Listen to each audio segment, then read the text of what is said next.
Hi, I'm Rain Mercury, executive producer from 5 Talent Entertainment, and I want to thank you for taking the time and downloading Planet 7X, The Destroyer. I also want to take this opportunity right now and ask all of you fans that are out there that are really heavily interested in this subject matter that you would not upload this video to YouTube or Facebook or dice it up in some way and plaster it all over the internet, as most of the proceeds are going to be going to Gil Broussard in furthering his research in whether or not this Planet X actually exists. So again, I thank you for the time in downloading Planet 7X, The Destroyer, and I hope that you enjoy the show.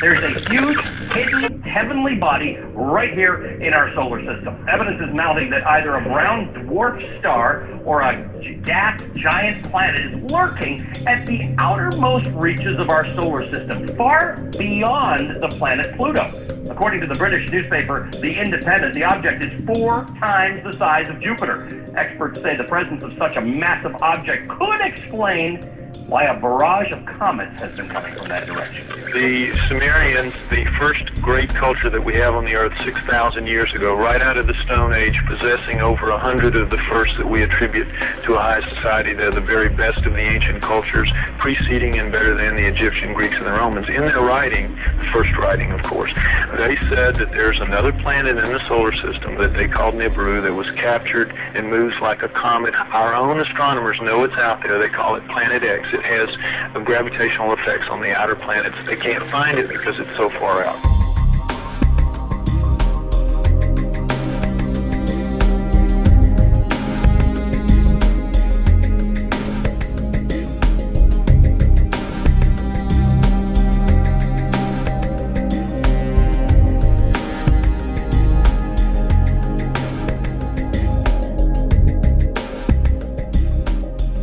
Secret societies and those who operate within these groups knowingly hide in the shadows and believe that no one sees them, no one knows who they are, and they love to turn things upside down. They are the puppet masters of our governments. Like a magician, they distract you with one hand while using the other to hide the real truth. I believe that for them to hold control over the people, they have to start a Middle East war prior to us viewing the object, and they have to shut down the internet so 2 to 3 million amateur astronomers that can measure this item with their optics to say, whoa, this is not a comet, this is much bigger.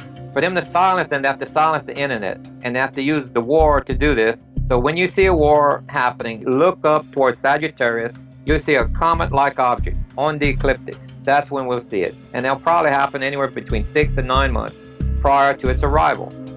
I'm back, Obama, and I'm back because of your arrogant foreign policy towards the Islamic State, because of your insistence in continuing your bombings in Al-Madli, Zamar and the Mosul Dam, despite our serious warnings. You, Obama, have yet again, through your actions, killed yet another American citizen. So just as your missiles continue to strike our people, our knife will continue to strike the necks of your people.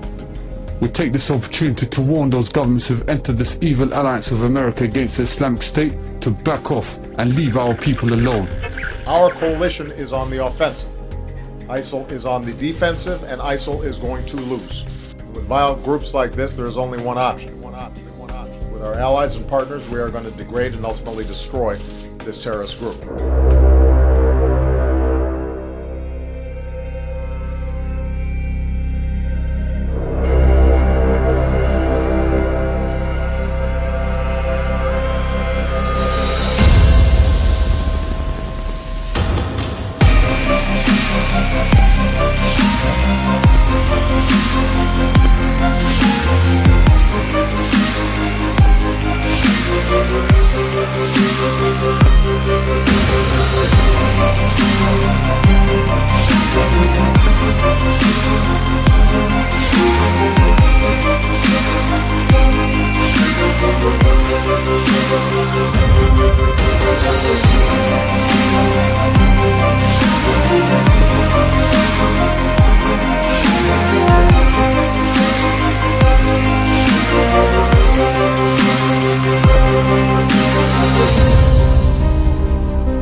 name is Gil Broussard. I'm a researcher, an amateur astronomer.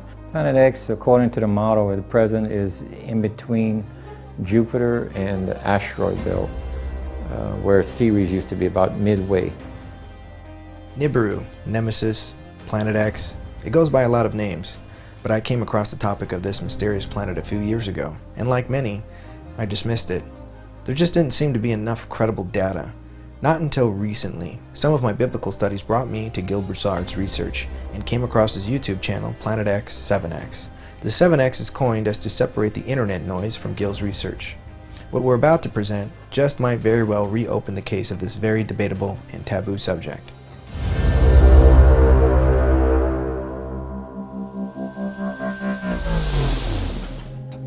So the primary reason why you even dove into this in the first place was some people have come to you and have asked you, hey, what do you think about this? You tend to be very detailed. I want to know your thoughts on this, and you agreed to it. It started off pretty much with a phone call, whether or not Planet X was real. And I gave an off-the-cuff answer saying probably was not real, and then pretty sure we could prove that it wasn't. And I was pretty much a hardened skeptic about it. Once you read a little bit about Planet X, you see that they end up, there's no real data. It's based on circular reasoning. And I was looking for data, something that you could plot, something that you could verify, that's qualified by other researchers saying, yes, this is properly interpreted. Now, when I'm talking about evidence, I'm talking about what day, time, and place on Earth that it was seen, what constellation, what direction of travel, what's the brightness of it, was it by any known stars, and what angle from that known star. Only one to give us that type of detailed information is the Chinese, Japanese, and Korean records. Their astronomy goes back just a few hundred years after Noah's flood.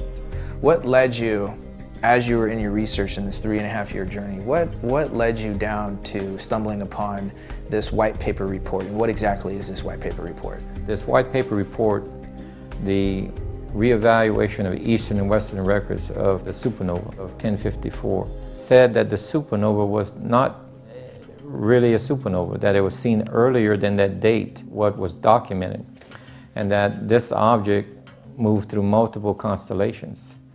Well, a supernova doesn't move through multiple constellations, it's stationary. The supernova of 1054, in the report given out by the Dublin Institute of Advanced Studies, proved without a doubt that the object that they saw during this 26-month period was actually a planetary body. The closest approach that it came at that time was not as close as it has in the past, but what they saw on that year was equal to the size of Jupiter in the night sky, but as bright as Venus, and it had a comet-like tail. Without that study, we wouldn't be having the concrete information to be able to plot a segment of its course, to make these overlays that spells out that these people in the ancient writings actually saw something that we can match to a model now. Notorious for being biased in their sensationalizing, we will show you that the media, whether they know it or not, will unintentionally emphasize key factors towards Gil's research. For most people, the new year is cause for celebration, but for some, this year is cause for concern. Concern that we've only got a year left on the planet.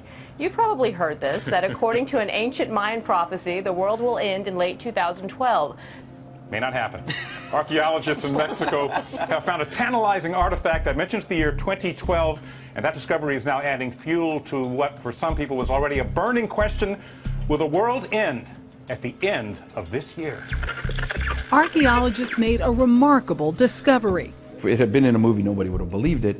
They found an artifact from the ancient Maya civilization. We actually found the second known reference to this 2012 date, which many believe will mark the end of the world. The better way to understand it is it's a big anniversary date. People are calling this a prediction. Is it a prediction? All they do is predict that this date will happen, not what will happen on this date. I've noticed that you have calculated, and the data has kind of sort of generalized the time frame of a rough 300 or so years to 360 years.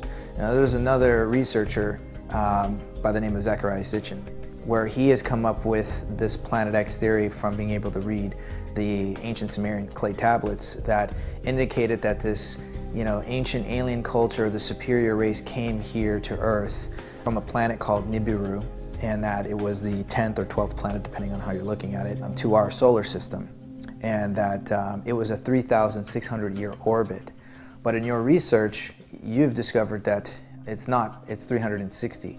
Well, it's not even exactly 360. It has a erratic orbit, but if we had to put a number to it, it's closer to 360 than it is 3,600 years. Stitching on his first couple of books did not mention any 3,600. It didn't come from the clay tablets that I found out later. Because so many people asked him for a date, he generated a date. As becomes obvious as you study all these texts, that the main feature they are talking about is a day of darkness, darkness at noon, the sun will not be seen, etc., which we can say they are really talking about the solar eclipse. And the Syrian records, I think that's what I showed in the previous slide, talk about a darkness at noon and an eclipse at an unexpected time, because all these eclipses could be predicted. They had enough knowledge to predict solar eclipses, lunar eclipses, etc. So in exactly 556 BC, and this is a sketch, a sky map prepared by NASA, not by me, in 556, an unusual and unexpected eclipse darkness at noon took place. And it is my conclusion in the book, The End of Days, that is exactly when Nibiru last was near Earth and created that eclipse. So then why did everybody freak out when 2012 came around? And many did think that there was some people say, oh, it's the end of the world, but other people had stipulated, it has to do with this planet Nibiru that comes around every 3,600 years, and it's going to be 2012. If that was the end of the large Baktun in 2012, was something supposed to happen? Was there supposed to be some advance notice? Basically, that their calendar was going to come to an end and it can restart again. The Mayan priests, I know they go by a different name than that, but they were quite upset that people were saying that they were saying 2012 would be a catastrophic event, and they didn't say this. That's propaganda that sells books. So they thought just because the calendar ended, it's really no different than our calendar ending here in the U.S., where when the calendar ends, it starts over again. Yeah. So if you go back to the problem posed by 2012, and you say, well, 2012 is when Nibiru is expected to return and do this or do that, and be a good omen or bring harmful things, will be the apocalypse, the end. It does not work, because the last time that Nibiru was near Earth was 556 BC, and if it has an orbit of about 3,600, 3,400, 3,500 years, it ain't coming back in 2012. What's common in reading ancient languages, anything over 1,000 years ago, zero did not exist. Zeros are implied in the text. That's left up to the interpreter to put as many zeros as he wish within reason on trying to estimate what they're trying to say. So Stitchin, when he read the clay tablets, what he literally read in the clay tablets was 6 times 6.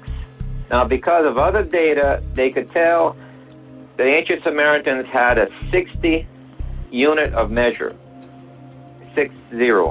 For example, if you look at your watch and you have 60 minutes in an hour, why do you have 60 minutes? Because that's the basic Sumerian mathematical system called sexagesimal base 60. A circle has 360 degrees. Why? because it is 60 times 6. Indeed, the whole Sumerian mathematical system was based on that.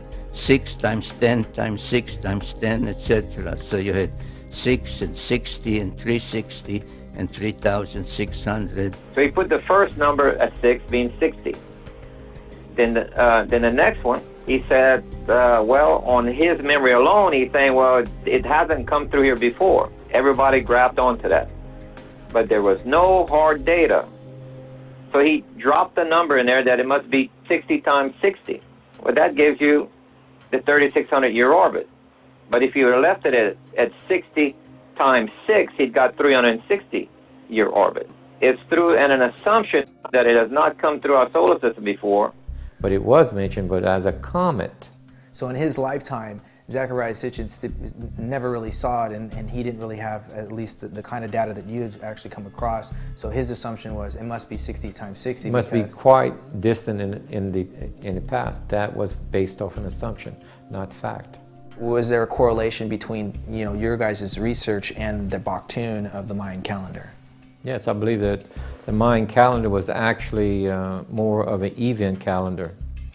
That if you pair the outer rim where they show, the carvings kind of represent a comet. If you look closely at it, it reminded them they had more than one count. Remember how they say a long count and a short count? Well, Baktun was the last count.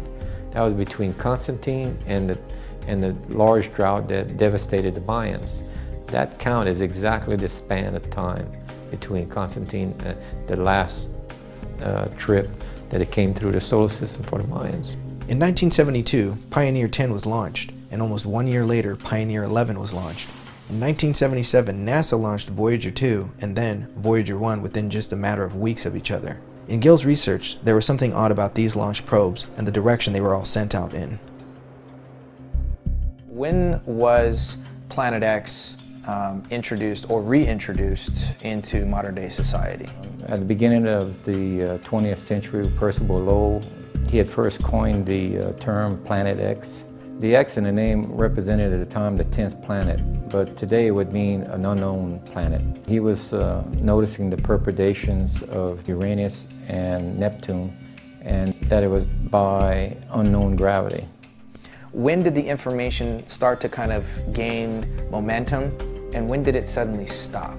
The momentum really took off when they sent the Pioneer and Voyager probes and plotted a course on where they suspected where the planet was. It took a number of decades for it to reach the designated point that they were looking at.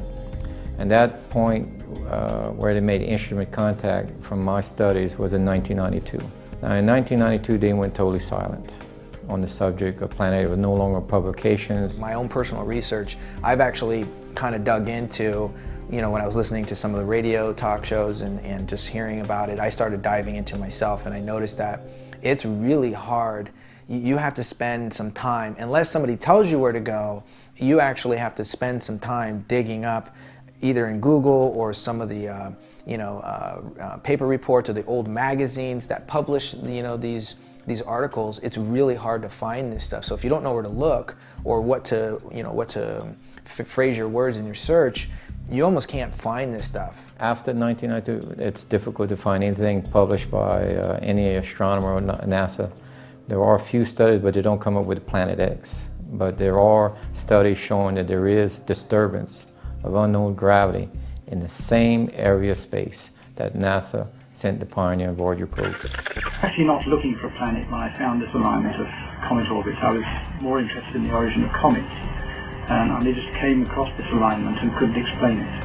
And so I was eventually forced into the opinion that there is this planet out there in a most unusual position. I can only assume it's a massive body because it's perturbed all these comets. So it might be a recent arrival into the solar system. The idea of a new planet seems to fascinate absolutely everybody. But I think more than half of the emails that I've had have been about this proposed planet. I forget what it's called, Nibiru. What was going on with NASA? They had two anomalies on either side of the universe, and they sent out the Pioneer, 2 Pioneers and 2 Voyager probes. So they needed to figure out which direction to send. So they sent the first 2 in opposite directions, okay, which is north and south of the planetary plane of Earth. That is not north and south of the polar regions. Universe north and south is on a flat plane. So they sent 2 out first, and that qualified which direction to send, because one was slowing down, one was speeding up. So the one speeding up told you the direction to go and send the other 2 probes. So they had 3 probes that ended up going in the direction of this new body that they were searching for. And at that time they called gravity, but actually it's an electromagnetic pull. It pointed to the south of the solar system. I came across Dr. Harrington, and he seemed to have an understanding that there was something there. What exactly did he come up with? And he was the major one that gave him an approximate on where it was, which he was to the right of Sagittarius, okay? And what it ended up doing with the actual probes put him closer to right on the point of its approach. Now, one of the things we did in 1978, having made this prediction that there was an additional planet, 10th or 12th, depending on your point of view, but it's the next one, we sort of put our money where our mouth was, as it were, and we went out and we started looking for this thing. We've been searching for 12 years for this thing. We've been able to refine the search area somewhat, get it rather narrowed down. We do our predictions based on the observed anomalies in Uranus and Neptune. We actually are currently looking down in the region of Centaurus, which is just south of the constellation Libra. You see where the Pioneer and Voyager probes were? If you reverse the model, what are the odds of this happening?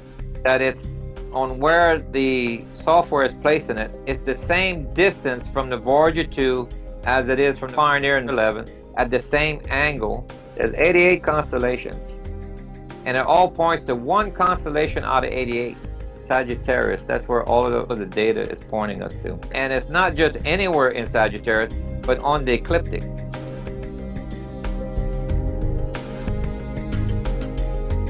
The Nebra sky disk, unearthed around 1999 near Nebra, Saxony-Anhalt, Germany, and is associated with the Bronze Age of about 1600 BC, has been widely accepted since 2013 as the oldest concrete depiction of that time period's night sky.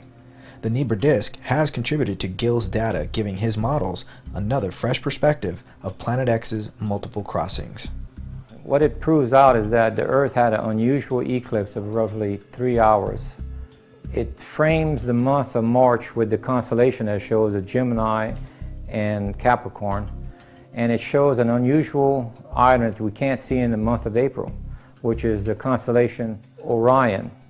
You cannot see Mr. Orion from that latitude in Germany unless you're at the latitude of Luxor, Egypt, and that meant the Earth tilted 26 to 28 degrees. And we can pinpoint the year that this happened because of the arrangement of other stars and planets that are on that disk. And it also shows that the moon was not involved with this eclipse. The moon is shown in a crescent shape where it takes a new moon to make a solar eclipse. So it is showing us what clear that there was a third object involved that caused the Earth to tilt during this period of time. We're going to turn next tonight to a neighborhood on alert in Florida. Part of the ground disappearing today, one car vanishing. And as you're about to see, this has become an all too common problem. Florida just can't quit with the sinkholes. More than 250 reported last year alone, a third of them in these 3 counties. Almost a year ago, this one opened up 70 feet wide, and our cameras were rolling as it got bigger. This one took out a villa outside Orlando. The hole grew to 100 feet wide.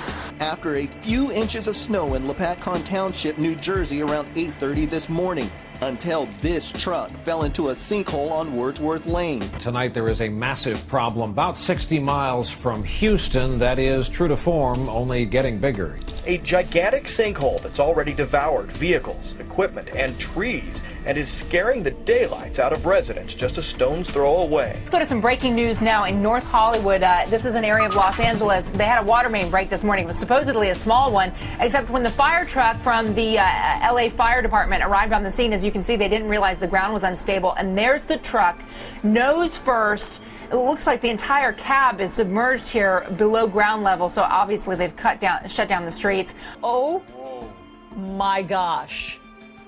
Okay. Moments after they evacuated, you can see a huge sinkhole swallow oh my gosh. And then it goes down the river. Swallow the entire bus, and then it gets swept away by a raging river underneath. No one was inside that bus, we're happy to report.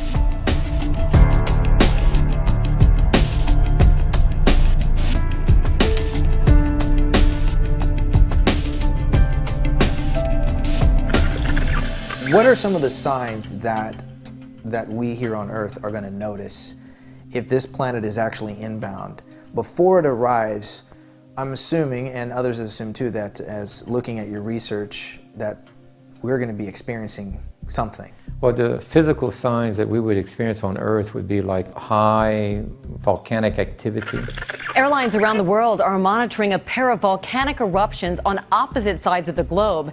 This volcano in Papua New Guinea is spewing an ash cloud 11 miles into the air, disrupting flights and forcing the evacuation of everyone in nearby communities. Meantime, scientists are keeping a close eye on another volcano in Iceland. Back with what officials say may be the most dangerous eruption in decades in Mexico. A volcano has been blasting lava and ash into the air since late last week, blotting out the sky. And now there are warnings that it could explode even further out of control. Tonight it's volcanic ash that's falling and filling the streets and rivers in Chile after the Calbuco volcano erupted twice this week. Dramatic video shows clouds of gas billowing 9 miles into the atmosphere, creating an amazing display of lightning. That ash came back to Earth, covering homes and vehicles.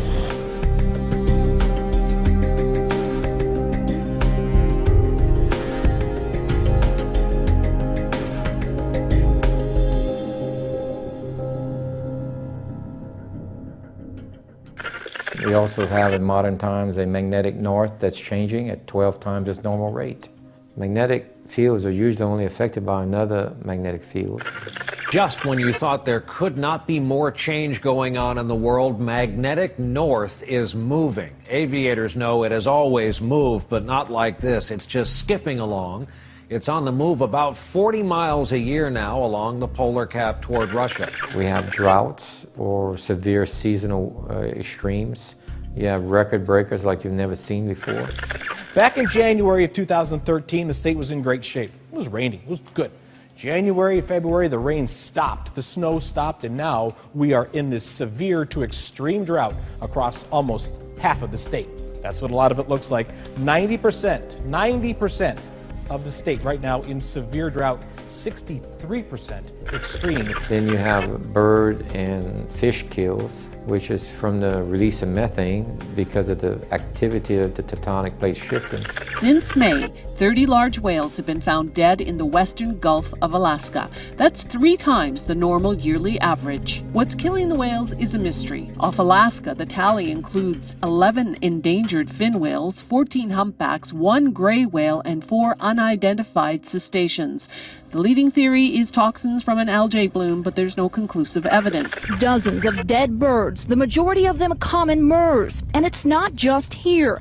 The birds are washing ashore up and down the Oregon and southwest Washington coast. So what's causing this die-off? Well, according to biologists, the birds don't have enough food to eat. The fish they would normally be eating are scarce. And it's all because the ocean is too warm.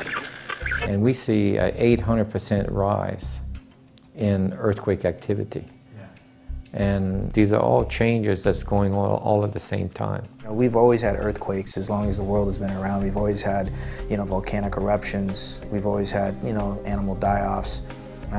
But you're saying it's going to increase. If you take last century's earthquakes and average them per year, just a few months ago from this recording, we had a year's worth of earthquakes in one day.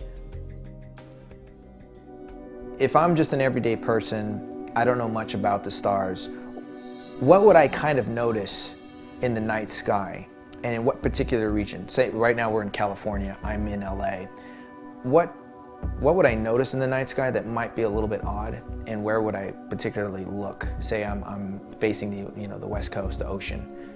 You would see a very bright object coming out of Sagittarius, moving across to Capricorn, possibly even doing a dance between the two, back and forth. It's called retrograde motion, where it goes back and makes a reverse and comes back again.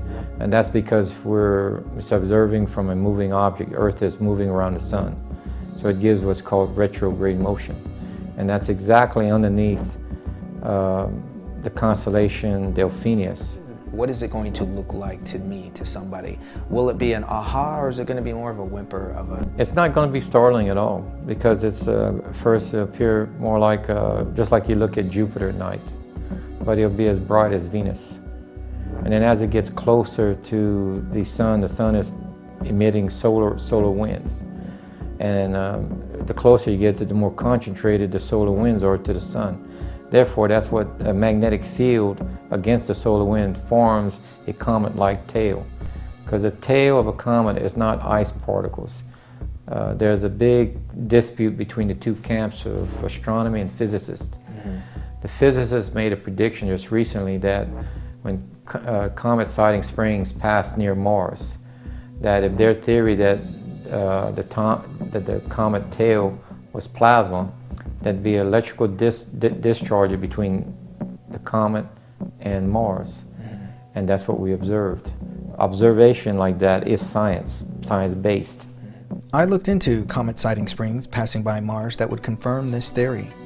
NASA was providing a live feed during its arrival back in October 2014 of this encounter between the two bodies. When it got a little too close, NASA cut the feed to this much further out angle. As you can see, this image is not all that great. Fortunately, I was able to find another angle from a different available video, given by another researcher and amateur astronomer, Dr. Fritz Hemmerich, a professor of medical sociology. He was located near on Mount Tide National Park, Tenerife, Spain. He was able to record this interaction between sighting springs and Mars.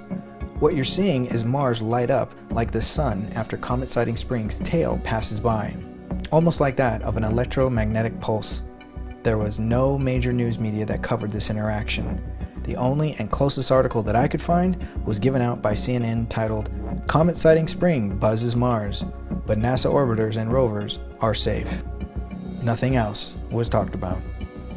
Because our present models, using the physicist's model of electric universe and the plasma tail, proves out scientifically the events in many of the stories of the Bible. Only a plasma model works. The gravity model does not work. So if we would have tried to do these equations 15 years ago, we would have failed. While this planet is coming in and we start to observe its tail, how big is it going to be, and will it, according to the models, actually cross Earth's path? Will it actually get to a point where, will it be outside of our moon, or will it go in between moon and the Earth? I don't have a crystal ball to better predict this, but I can, in the model, it gives us that it will pass somewhere between moon and Earth again.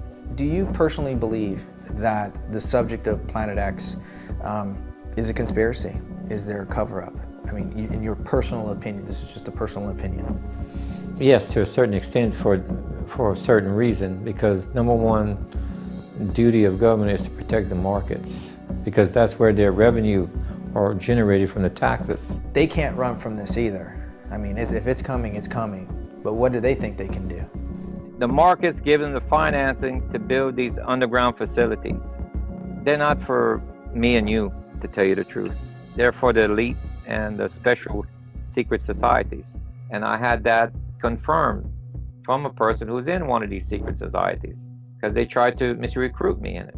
I just fished him for information until I was satisfied, and he was nodding his head, and then I said, no, thank you, I'm not going to these facilities.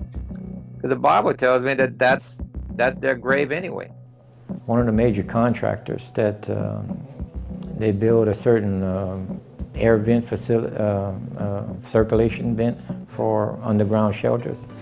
When this contractor went to get some more of these for his private sector building, they didn't have, you had to back order a year and a half because the government placed an order that covered everything they made for the next year and a half. What would they need to do? Because there's 2-3 million amateurs astronomers around the world. And with the internet, you know, I mean, messages can go viral overnight and they can hit millions, you know, just in a matter of hours. So what would they need to do to distract them or cover this up? Because they can't stop those people. They have to silence 2 to 3 million amateur astronomers. The only way they can do that is shut down the internet. And the way they would do this would be through a cyber attack. Russian hackers are thought to be behind a cyber attack on the Joint Chiefs of Staff. The hack affected about 2,500 people at the Pentagon's Joint Staff, including war planners and decision makers. Pentagon officials say it was sophisticated yet simple. A phishing attack, meaning that the hackers dummied up either an email or a login that looked so real that a member of the staff was fooled.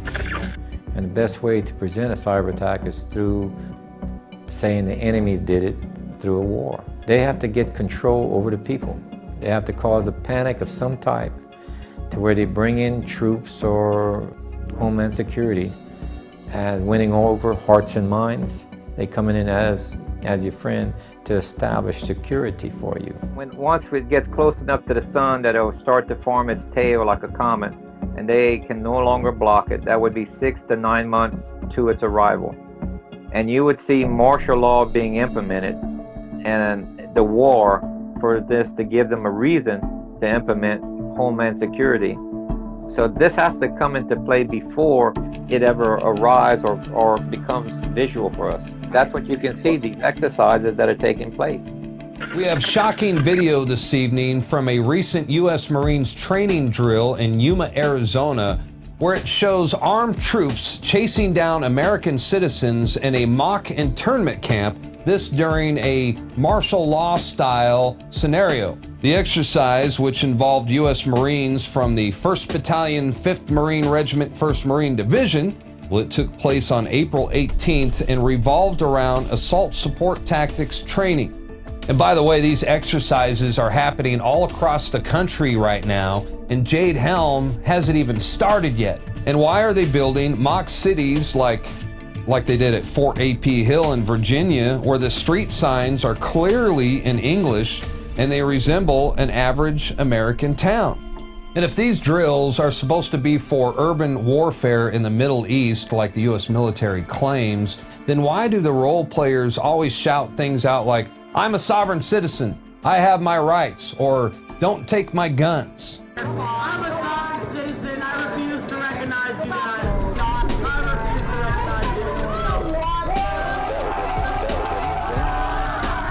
Attention, attention, attention.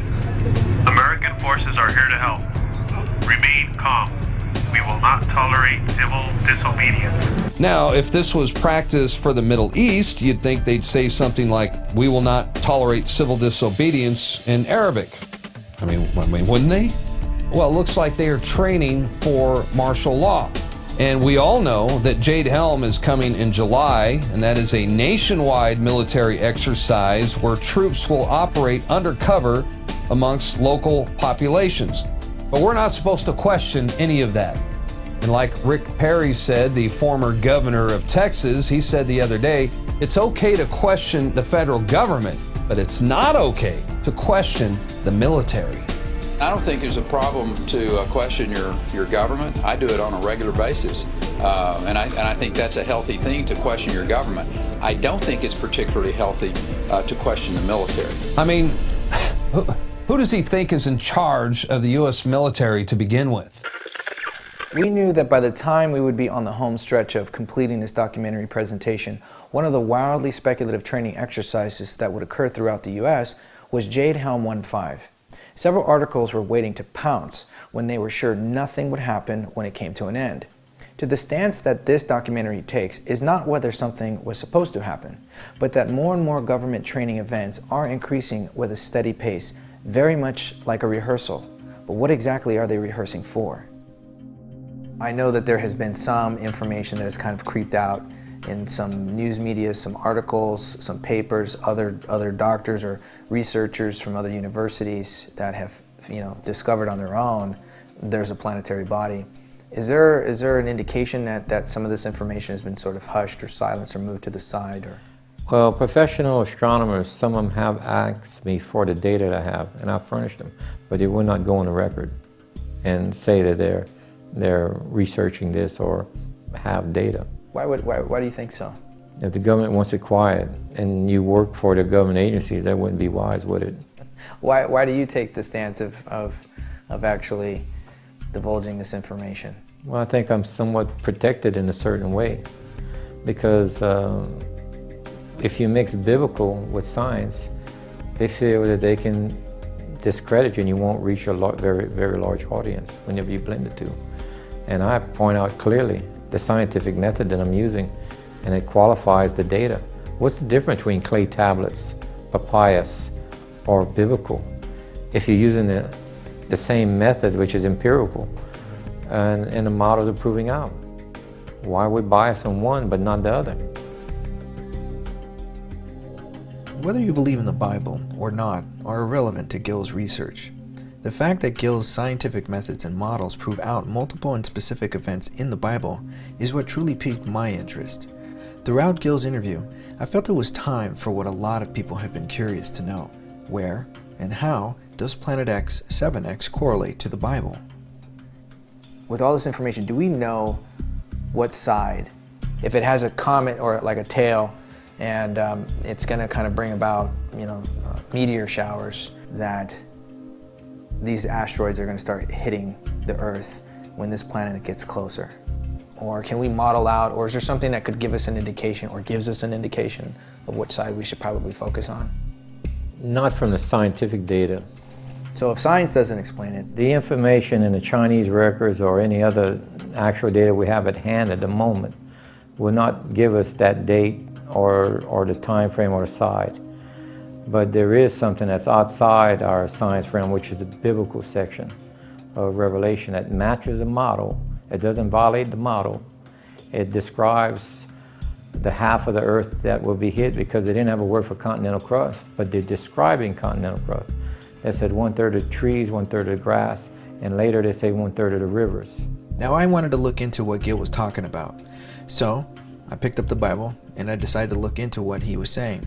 According to Gill's research, and we look at the Bible with a more scientific, real-world approach and point of view, we find that the Bible, in reading Revelation chapter 8, verses 7 through 11, is describing a meteor storm. It reads, "And the first angel sounded, and there followed hail and fire mingled with blood. And they were cast upon the earth, and the third part of the trees was burnt up, and all green grass was burnt up. And the second angel sounded, and as it were a great mountain burning with fire was cast into the sea, and the third part of the sea became blood. And the third part of the creatures which were in the sea and had life died, and the third part of the ships were destroyed. And the third angel sounded, and there fell a great star from heaven, burning as it were a lamp, and it fell upon the third part of the rivers, and upon the fountains of waters. And the name of the star is called Wormwood. And the third part of the waters became wormwood, and many men died of the waters, because they were made bitter." And when you look at the Earth as a globe, and you realize in the model only half of the Earth is hit, because the other half is shielded from the meteor bombardment, and only half of the Earth can be hit. So what half of the Earth has 1/3 of the continental crust? That is North and South America.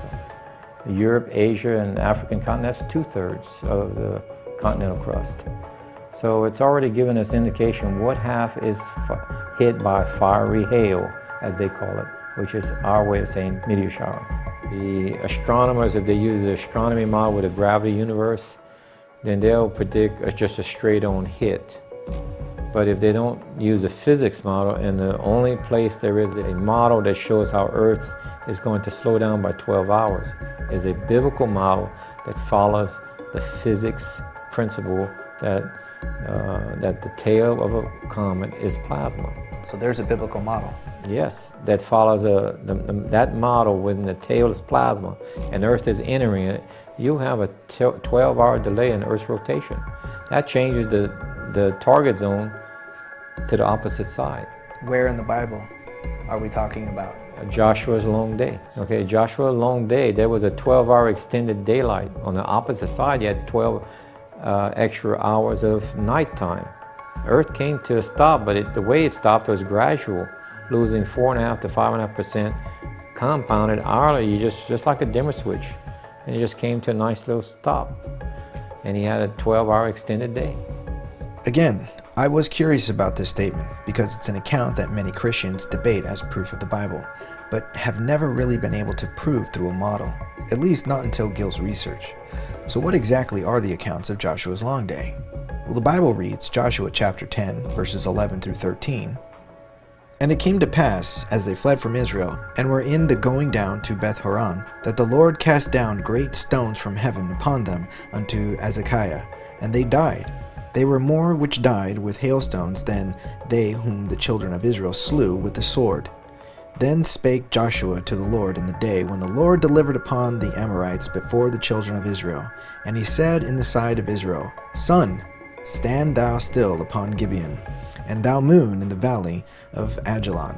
And the sun stood still, and the moon stayed, until the people had avenged themselves upon their enemies. Is it not this written in the book of Jasher? So the sun stood still in the midst of heaven, and hasted not to go down about a whole day. Joshua's long day is one of the many accounts that are also referenced throughout many other cultures.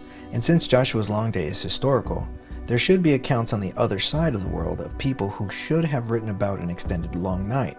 In fact, my research found that in New Zealand, the Maori people have a myth about their hero, Maui, who slowed the sun before it rose, while the Mexican annals of Cuauhtelan, the history of the empire of Cuacan and Mexico, records a night that continued for an extended time. There is also an urban myth that keeps popping up, is that NASA's scientists were using computer models to check planetary positions and discovered that a day was missing from history.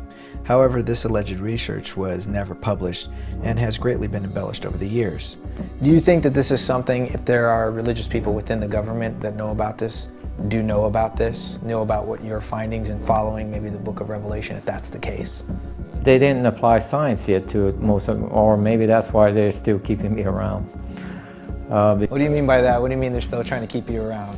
I think I'm the first, in fact I know I'm the first one that was able to take fine data, actual hard data, because this Chinese record was mislabeled as a supernova. That's the only reason why it exists, because it was mislabeled. And then I was able to redefine it as being part of this object. And whenever you look at the details, the Revelation and other parts of the Bible are describing, it matches the science and gives us quite good details on what to expect. I mean, they give things like the Earth will, at one point, the second hit, the Earth is hit by a fiery mountain so hard that the Earth wobbles like a drunkard hut in the wind. That's a viewpoint from space, looking at Earth. They didn't know the Earth was a globe. They thought it was, how do you shake a globe like a hut in the wind if they thought it was flat, supposedly. And another thing, America was not even discovered yet. So how did they understand 1/3 of the continental crust was America? They didn't, this was data given to them, which they couldn't understand, but they wrote it according to what the data was given to them. They didn't understand Kepler's laws of planetary motion. They understood that planets were actually wandering stars, that's what they call it, or luminaries. There's many factors because of the age and the time frame. It fits exact in our models today. You can't do that by accident. Through all the research, through everything that you have discovered, and through looking at your models, you've been able to chart and plot the fact that this planetary body, this illuminated body, this mysterious planet X correlates and relates biblically. So then my question is to you, how far back does it take us? Can you give us a timeline of events of how far back it goes and how it actually sort of lines up with biblical accounts? It is the most talked about object in the Bible and the least known until now. Using the empirical scientific method and correlating the data with the model, it proves out that there was 14 events in the Bible that coincide with 10 separate events. And they begin with Noah's flood, Tower of Babel, Lot and his wife, Joseph of Egypt, the Exodus, Joshua's long day, Job's trouble, the drought of Ruth, King David and King Saul. Saul had 3.5-year drought at the end of his reign. David had 3.5-year drought at the beginning of his reign. Total of 7. That's where I think we got the Star of David. That's where it started. Jonah's 40-day warning. Hezekiah when the shadow went backwards. The shadow went backwards on steps, not a sundial. And 185,000 Assyrian soldiers. The time period of Haggai. Haggai, the entire world shook according to them, and God said to him that he would shake it so hard that men would be thrown out of their chariots, as well as Yeshua's sacrifice. You heard it right. According to the data, this Planet X was there during the time of the crucifixion. But with all the research, documents, charts, and calculations that Gil has carefully analyzed, there was no way we could explain each and every account in great detail with this documentary. But I felt it important we touch upon a few, the crucifixion being one of them. Remember what I said earlier. We are analyzing Planet X 7X's timeline of events with the Bible through the eyes of a literal interpretation. What's interesting about Yeshua's sacrifice at that time period, our biblical records mentions 2 eclipses at the same time, and that's impossible on a normal circumstances, because the moon is what causes a solar eclipse. To have a double eclipse, it has to involve a third body, because this was Passover. The moon is on the wrong side of Earth for it to be involved in front of the sun. And there's outside text as well that qualifies this, that the entire Earth was darkened. The moon can only darken a small sliver of shadows that goes over a certain country regions at the time. It doesn't darken the entire Earth. The moon can only give you 7.3 to 7.5 minutes of darkness. And this was documented even outside the Bible as 3 hours of total darkness. That's a sizable body that passed in front of the sun that blocked us, causing also the eclipse of the moon. The model shows that this object was between 6.5 and 7.5 times the diameter of Earth. And this in turn came to the exact timing where he had 3 hours of darkness on the cross. And when the centurion pierced him, the ground opened up. There was a large earthquake where his blood went through the fissure that opened up, anointing probably the ark, where the priests used to practice anointing the ark with the lamb's blood. This time the rehearsal pattern became a real pattern. The Bible reads in Matthew chapter 27 verses 45 through 46. Now from the 6th hour there was darkness over all the land unto the 9th hour. And about the 9th hour Jesus cried with a loud voice, saying, my God, why hast thou forsaken me? It also reads in Luke chapter 23 verses 44 through 45. And it was about the 6th hour, and there was a darkness over all the earth until the 9th hour. And the sun was darkened, and the veil of the temple was rent in the midst. Keep in mind that the Hebrews celebrate the Feast of Passover on a full moon. Jesus was sacrificed on the eve of Passover. Therefore, according to the research, you cannot have a double eclipse without a third object. Meaning, in order to have a solar eclipse, it cannot be during a full moon phase cycle. But according to the Bible, the sun was eclipsed for 3 hours. If that is the case, then during the crucifixion, the moon would have gone up to eclipse the sun for 3 hours, gone back down in its rightful position, only to go back up once again after the sun had set.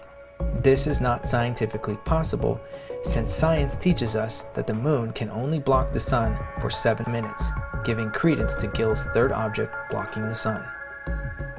If there were biblical accounts, and the biblical accounts stop roughly at the crucifixion, what about any other accounts? If it came around that many times then, what about now? Starting with secular events, they would start off with Constantine. That was right after Yeshua's sacrifice. That happened around 312 AD. And after that, we run into the Mayans. The Mayans drought that destroyed about 90% of their population or more. Happens to be the same distance as one Baktun between Constantine and the Mayans. Then after that was the Chinese records, which I'm using as that model. That was in the year 1054 AD, very well documented. After that, it gets a little sketchy because it goes into the Black Plague. This is during the time of the rule of where the Catholic Church was a governing body as well. It seems to me that information is censored, so we're lacking the exact years, but we have a painting that gives us an indication something happened around 1378, and a wood carving that happened another 319 years later in 1697, somewhere around that. Then we come to Revelation, which I give that time period of 2013 to 2021. So the last time that anybody has potentially seen it was in 1697. Give or take 10 years. We don't know the exact time. I don't have enough data to pinpoint it yet because they've been trying to they've been calling this thing at times Halley's Comet at certain times. I don't know if that's true. You know, I don't know. I know one of these incidents is the object, but sometimes it's mislabeled so badly that it's hard to put the exact year out on those lasted because of the Dark Ages. This now brings us to the book of Revelation. This is the most controversial book in all of the Bible. Specifically speaking, Revelation 12:1 and how this planetary body relates to the prophecies of these scriptures.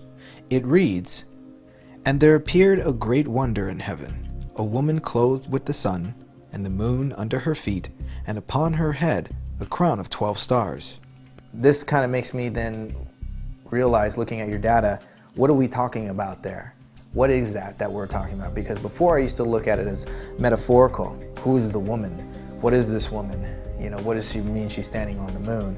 I mean, what is this a political figure, or is this something else? If we look at the Bible literally, in a literal sense, what are we talking about here? Well, it came to light to me after I went through and studied the Bible looking for these past events. Then when I come up to Revelation, then it stood out with this, looking through it through astronomy eyes. That is a date he's given us.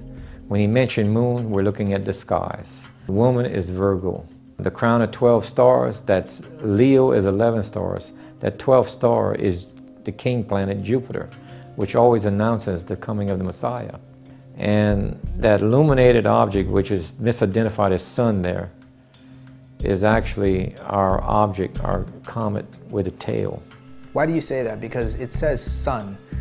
And I understand that when we read the Bible here in America, we're reading an English translation, be it whether we're reading the King James Version or the NIV version, we're reading an English translation.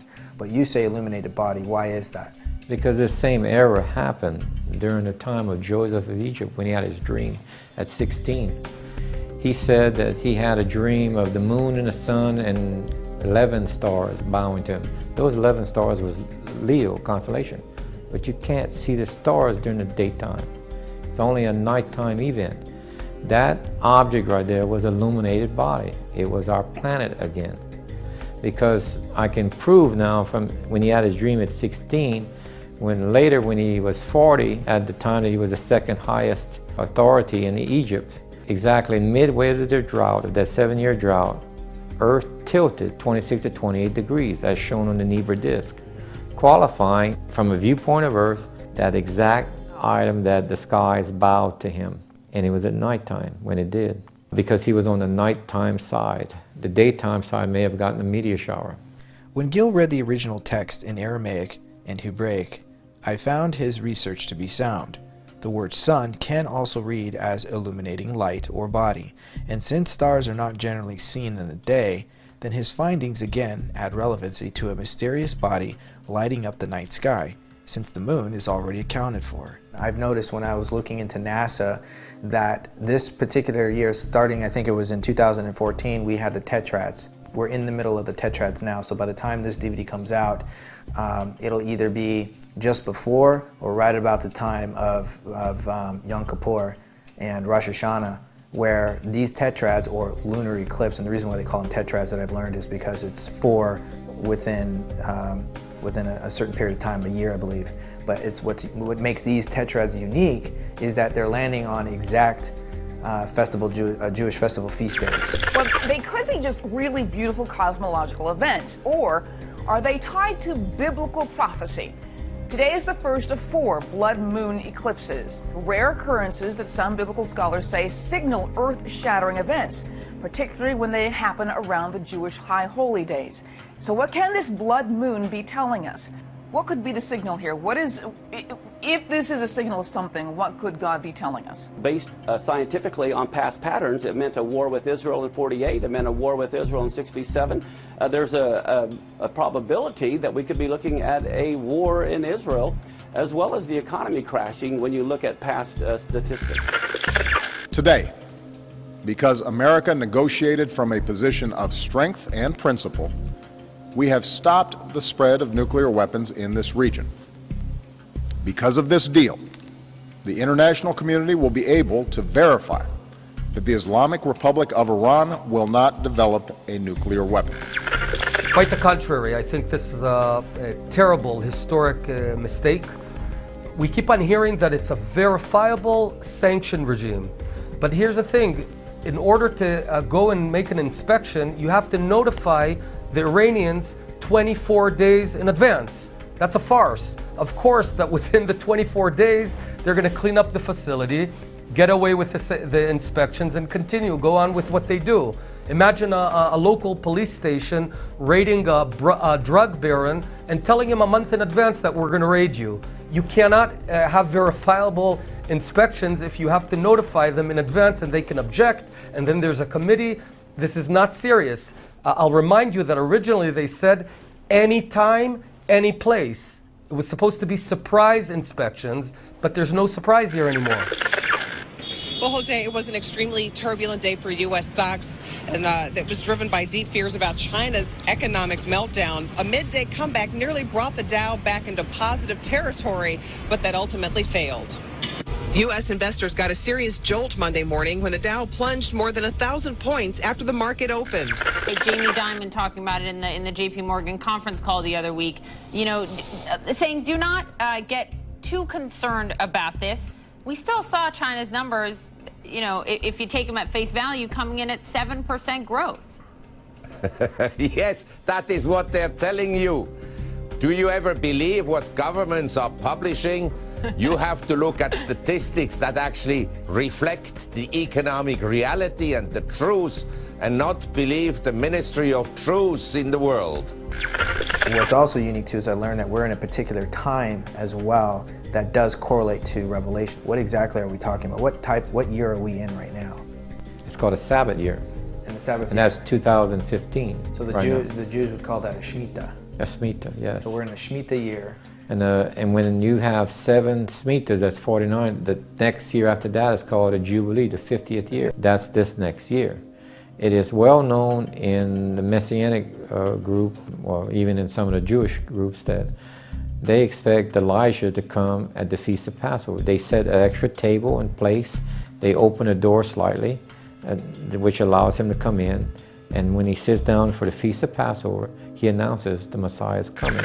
And it happens with the collapse, and it opens up a whole other stream of biblical mysteries, and one of them I could just touch is the Shemitah. And the Shemitah is that every 7 years in Israel, it was kind of like an economic wipe away, as a blessing. But what happened is at the end of it, on this exact one day called Elul 29, all the nation's debts are wiped out, the accounts are wiped out, all wiped away, and as a blessing. But as the nation turned away from God, the Shemitah turns into a sign of judgment. Jeremiah says that's actually God uses that as the timing of judgment. So what you're telling me then is that biblically, this planet aligns with the book of Revelation. When you do the math correctly, yes, because exactly after the Feast of Passover, 3.5 days later, lines up with this date given to us in the heavens. After a 12-hour delay on Earth's rotation, from the viewpoint of Jerusalem at midnight. Explain how they can get this correct 2,000 years ago. They can, even if I gave them the software 2,000 years ago, they could not get this right. Gil mentioned at the time of Joseph of Egypt, the alignment of the stars bowing to him, and Revelation 12:1 gives us a date of when this planet 7X, according to Gil's models, has a high probability of coming around. Now, before we give this date to the viewer, we want you to keep in mind that we are not date setting any end of the world scenario. Gil is simply allowing the data and research to reveal a conclusive, possible time frame of events. One of the things we need to realize in Revelation 12:1, it's pointing to an alignment in the sky. When it refers to the moon at the foot of the woman is Virgo. The crown of 12 stars is Leo. Leo is 11 stars, but with the planet Jupiter, which is the king planet, as the 12th star that acts as the crown on Virgo. And this gives us a date of March 26, 2016. Keep in mind that Gil is weighing all of the scientific data from a biblical perspective. Though his biblical dates range from 2013 to 2016, his scientific dates range from 2017 to 2021, with the least probability between 2022 to 2030. But why such an emphasis on the biblical accounts of high probability? If this planet is truly tied to the Old Testament and all of the events that have happened, and then some of the secular events that have happened, and the supernova of 1054 leading all the way up to 1697, which is roughly the time frame, give or take a few years, that it's been seen, then it stands to reason that we are then currently living right now in the time of tribulation, which would indicate that some of the seals have already been broken. If this is the case, that this planetary body is coming around, then no matter what, we're in the tribulation. We're in that time frame. One of the qualifiers, he says that this generation, as he shows Israel reformed, shall not die out before all is fulfilled. He was talking about the Holocaust generation. How did you correlate it to the Holocaust generation when you said this generation? How did that come about? Keep in mind, you combine that he's supposed to return on a Jubilee.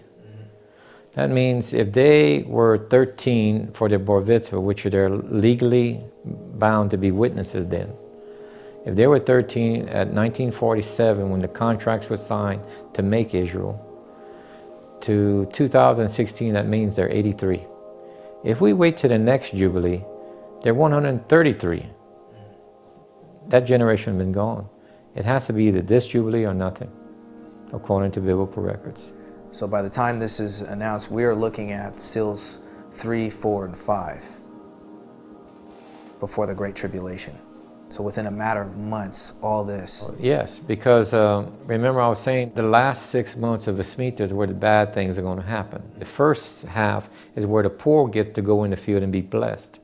Only way that the poor on this Shemitah is going to be blessed is if there's a financial gain, and the ones who get this gain share it with some of the poor that wants to follow his laws of following the Shemitah, preparing 1 year of food. Mid-September, which means the beginning of the 7th month of the Hebrew calendar, which lands about mid-September, to a little bit past mid-March, would be the 6 months that something negative would happen. Seal 3, economic collapse. Seal 4 would be war, famine, pandemic diseases, and a quarter of world population dying. This ushers in the falling away, the great falling away.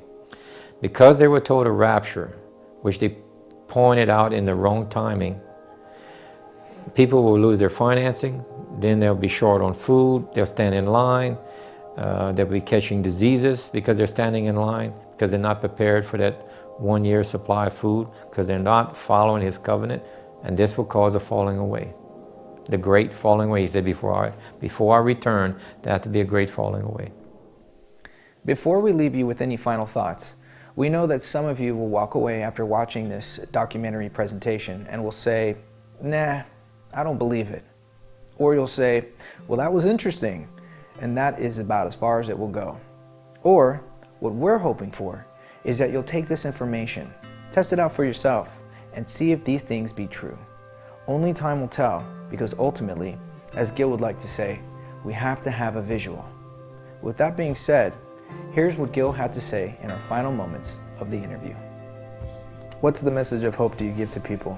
Because clearly the Bible does not say that the world ever actually comes to an end for those who are believers. Those who are doomsdayers, they want the world to end, or they want some sort of reset button. Where actually the Bible says, you do not want to wish for that, and they need to be careful for that. That is correct. The Bible does not say the world ends, but it does qualify that this next event, next time this planet comes around, it qualifies it as the worst time in all of Earth's history.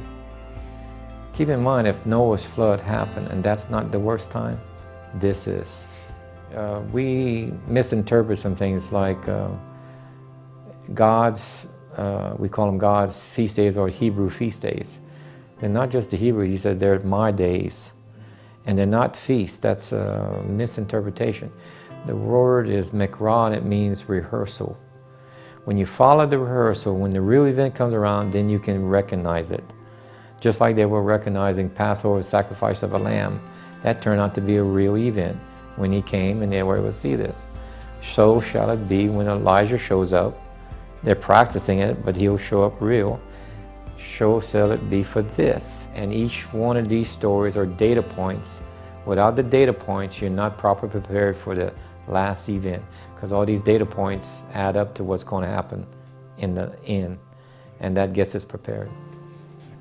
He says he'll come mid of night. Matter of fact, you look at the second chapter of Joel, verse 30 to 32. It qualifies exactly what to do.